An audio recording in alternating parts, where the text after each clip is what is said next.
እንከባበር እንከባበር አይ እንግዲህ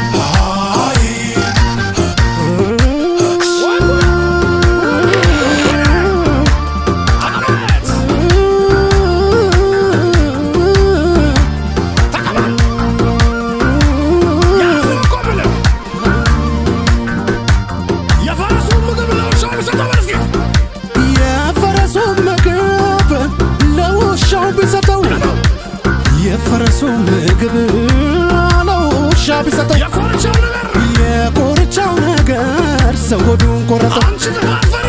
አንቺ ክፋት ፈሪም በኔ ቤት ሆነሽ አንቺ ክፋት ፈሪ በኔ ቤት ሆነሽ ዳንቴል ትሰሪያለሽ ለዛኛው ቤትሽ ዳንቴል